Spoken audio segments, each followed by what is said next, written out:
Hello guys, welcome to my channel. இன்றைக்கி என்ன video பார்த்தீங்கன்னா, சாம்பாரும் பாவக்காய் வறுவல் தான் செஞ்சுருந்தேன். அது சாப்பாடு கொதிக்கிற டைமில் அப்படியே வீடெல்லாம் பெருக்கி முடிச்சுட்டு, இந்த மாம்பழம் இப்போ மாங்காய் மாம்பழம் ஆக்கிறது எப்படி சேட்டில் கேட்டிருந்த போது அது என்ன சொல்லிச்சுன்னா, சிம்பிளாக பேப்பர் மேலே அது ஒன்று செப்பரேட்டாக வைக்கணும் அப்படின்னு சொல்லிச்சு. என்கிட்ட பேப்பர் இல்லாத காரணத்தை 4 முட்டையோட அட்டையை எடுத்து அதில் தனித்தனியாக செட் பண்ணி வச்சுருக்கேன். அதுதான் அந்த ஃபோட்டோ.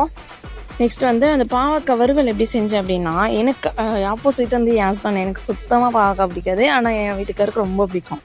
அது எப்படி செஞ்சேன்னா, எண்ணெய் கடாயில் ஊற்றிட்டு பாவக்காய் சின்னதாக மெலிசாக நறுக்கி அதில் மிளகாத்தூள் உப்பு போட்டு ஃப்ரை பண்ணோன்னா மொறுன்னு வரும். சிம்பிள் ரெசிபி, ஆனால் எனக்கு பிடிக்காது. எனக்கு வெஜிடபிளில் பிடிக்காத ஒரே ஒரு டிஷ் அதுனா பாவக்காய் தான். ஆனால் எனக்கு அப்படியே ஆப்போசிட்டே என் ஹஸ்பண்ட் ரொம்ப பிடிக்கும். ஆனால் வெல்லம் போட்டால் சாப்பிட மாட்டார். அவங்களுக்கு தொட்டுக்க பாவக்காய் வச்சுட்டு நான் தொட்டுக்க மாம்பழத்தை எடுத்து இத்துடன் இந்த விலாகை முடித்துக்கொள்கிறேன். நெக்ஸ்ட் வீடியோவில் பார்க்கலாம். டாடா, பை.